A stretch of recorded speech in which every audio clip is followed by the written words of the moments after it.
We are here at 1501 Briar Trail. We're going to do a repair of a shingle back or repair attempt. You notice on this, whatever, this cool feature, I always love these, but we have a scope of work on this side and our control on this side, so we're not going to touch the control side, but we're going to be working on this side. I do have the 4 pictures that I've taken. So what you do in a repair is you have to break the seals of the shingle. This one here is one we're going to take out. You break the seals of all these shingles that I've outlined, and you're going to pop the nails out. You pull the old one out, put the new one in, and you nail it in. Simple in theory and straightforward. There's a couple things you have to look out for in terms of how the action affects shingles around it. So the first one, and the most obvious one that everybody always looks for, points out, talks about, is creasing. Creasing is only one of several things that can negatively affect the working shingles around it. You also have cracking or tearing of the shingles around it. You have granule loss. You have material transfer. Material transfer, of course, is when the shingles lift and tear when you're breaking the seals. Leaves a little bit of residue either on top or bottom, or sometimes both. Granule loss is a little hard to determine on an older roof once you get past 10-12 years. Every roof's going to have a little bit of granule loss. But before you have creasing, you're going to have some granule loss. So it takes a little bit of nuance. Usually, unless it's a lot of granule loss, I typically don't count granule loss in an older roof, but sometimes you have it. So it's a good important to lay that out in advance. And of course, delamination. Now this is a 3-tab roof, it's not a laminate shingle, so delamination isn't something that we consider here, but it is, again, one of the things that can cause or can point to a failed repair or damage in the surrounding scope. So now potentially and theoretically you have additional scope in these bottom 4 tabs. That's outside the scope. That's because if these 3 tabs create material transfer, it'll affect outside the scope, outside the work area. So that's just something in mind. I'm using a standard issue metal flat bar. This is not a pry bar. It's not a Hooligan's tool or whatever. It's just a standard flat bar. Other tools people use sometimes. This is a tried and true method. So a little bit of a steep section on this back roof, so that's why I'm kind of sitting. But here we go. Typically, I'll put my hand flat on here. Apply a little bit of pressure. That keeps any kind of sudden movements. If I kind of sneeze or kind of move my arm, that just keeps it from ripping and tearing. It's important you don't dig your fingernail. I don't have any, but digging your fingernails in, that can cause granule loss as well. So the whole point is to avoid damage and to make it as neutral as possible. Let the roof and the results speak for themselves. And that came up a little too easily.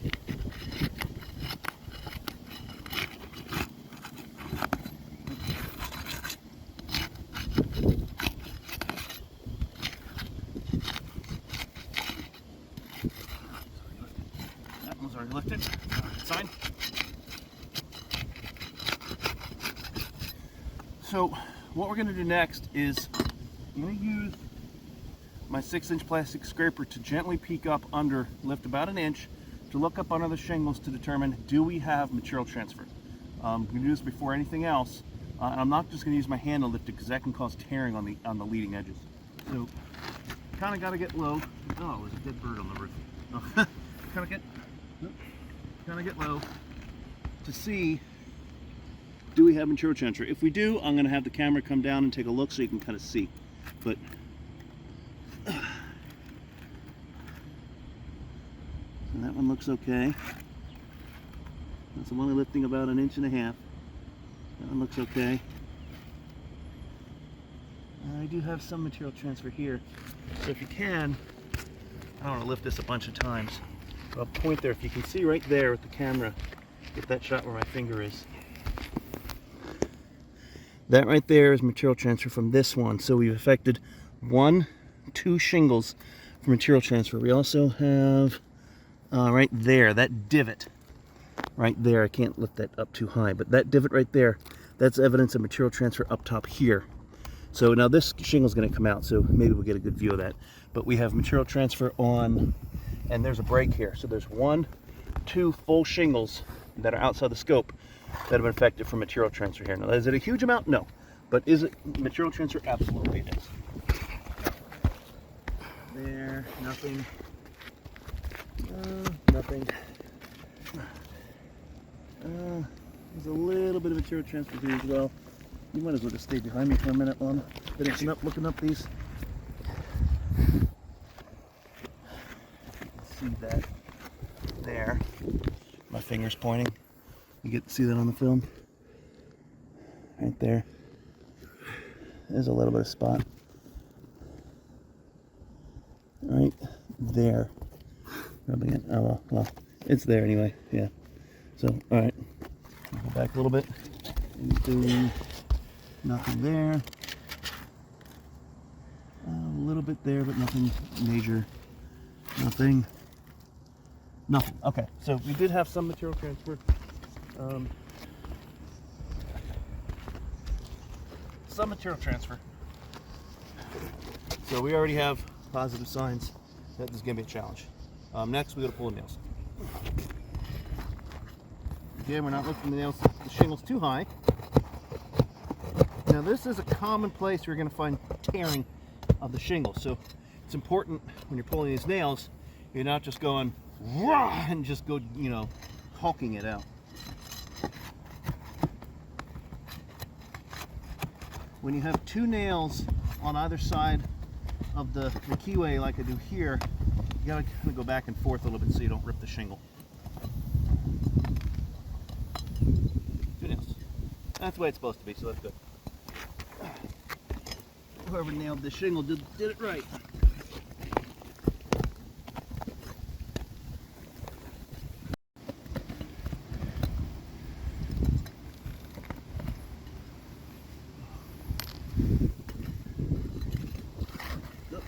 That one tore a little bit, but that's the one that's coming out, so not a huge deal.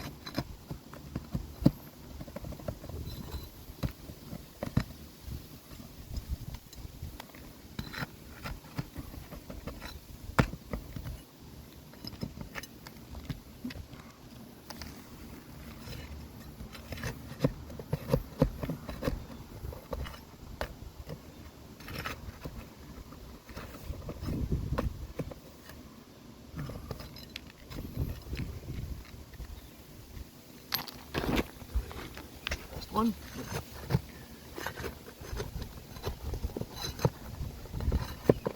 Now when we take this shingle out that's on the bottom, hopefully we find some kind of identifying marks on the cellophane tape.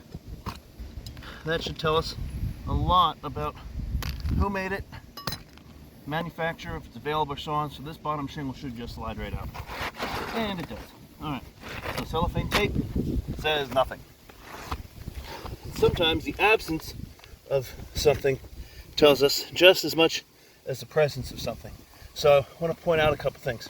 The adhesive, so right here you can see that divot, that divot, that divot, that divot, that divot, that divot. So we do have material transfer right there, that's a little bit right there, that's all material transfer. And this is the top shingle, so we have additional shingles below that's outside this scope area, even right there, that's outside this scope area that have been affected. So when we're dealing with identifying a shingle, we have a dashed sealant. That tells us it's either going to be GAF or Certainteed. When we flip the shingle over, Certainteed for the last 50 years has marked their cellophane tape with Certainteed of some kind. Every single time. It's one of the easiest things to do is identify a Certainteed shingle. There's nothing on here. That tells us that this is a GAF shingle. However, go away, B. Go away, B. And you can go back to there now. The issue with this is that all current GAF 3-tab shingles are of like this, which is a GAF Royal Sovereign. Just so you can see the marking on here. If it's the GAF shingle and it doesn't have this marking, guess what it's not? It's not a Royal Sovereign. That means it's not, even though if it's GAF, it's not a current shingle. That also means it's not available, which means it's discontinued, which poses a big problem for getting materials that can replace it.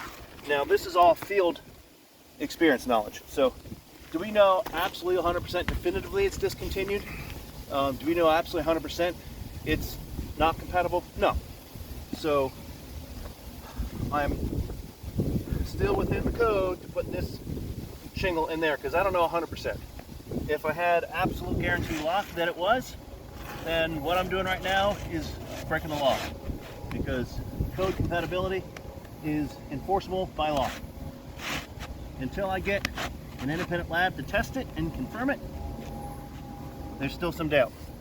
It's also why we're not going to seal it down today, hand seal it, because when you hand seal a shingle, it is a nightmare to get back out. If this turns out to be not compatible, we're going to have to come back and pull the shingle out and put something else, either a tarp or try to find some shingle that is compatible. But if it's not compatible, it's not compatible. So now we nail that in.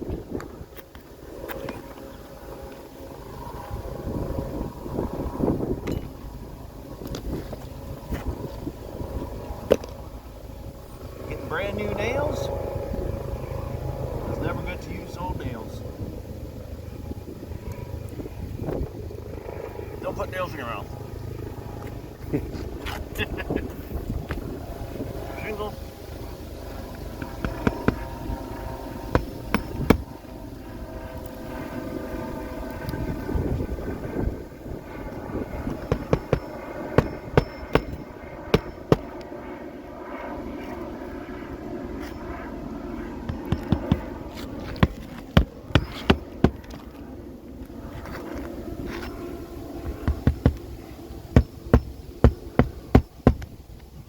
I'm going to stop here, show you, bring the camera on over here. You see right here, the tap here, see those granules coming out? That's granule loss. Usually I don't necessarily count that, except, see right along here, you get the crease, right there. That dark spot running all across top here, just from the lifting of getting the nails out and the lifting of driving one nail in there. So granule loss and creasing. I can go back up. Two.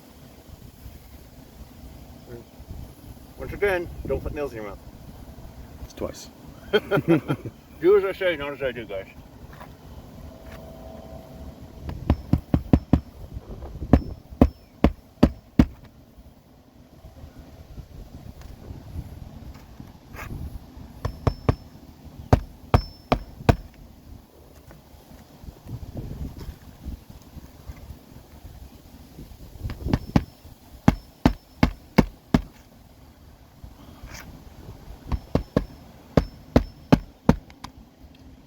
Alrighty.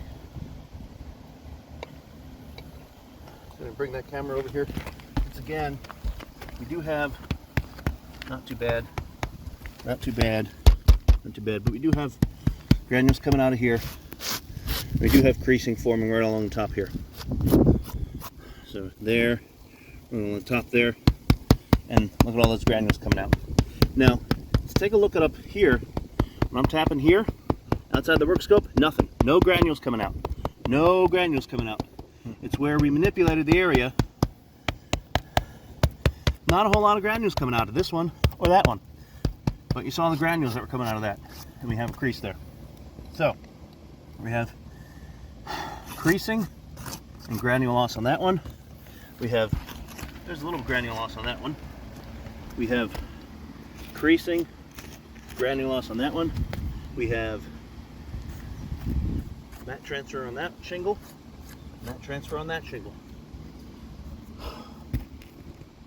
So, how many different criteria have we hit? We've got creasing. What don't we have? We don't have tearing. We don't have cracking. We're not quite down to the fiberglass mat, although that is pretty darn close. Right there. Right, that is pretty close to the fiberglass mat. We don't have delamination, it's not an issue. Didn't have cracking or tearing, right? We had everything else. Now, before we declare this a fail, let's go back over to our control area. Let's see what our control area looks like. You follow me with the camera here. You notice, again, do the tap test, that no granules coming out. That's my chalk coming down. I'm whacking that pretty good. Right, nothing. No granules, no creases, no mat transfer. Obviously, I'm not going to lift the tab. No cracking, no creasing, nothing. So this damage here was clearly and definitively caused by the repair that we did. All of that means this repair is a fail. According to the Hague engineer, the engineering firm that everybody knows and loves, this roof is not repairable. This test can be found on Hague's website in their files as repairability and accessibility test on the proper way to determine if a roof is repairable. Using these criteria, this roof is not repairable. We will see if we can test this shingle if it's available, but just based on this, that it's not repairable, this roof does need to be replaced. There's a significant amount of damage throughout the entire slope, throughout the fields, all over this roof. If you have any questions, give me a call, give me an email, give me a text. I respond very quickly. Otherwise, see you all around the horn.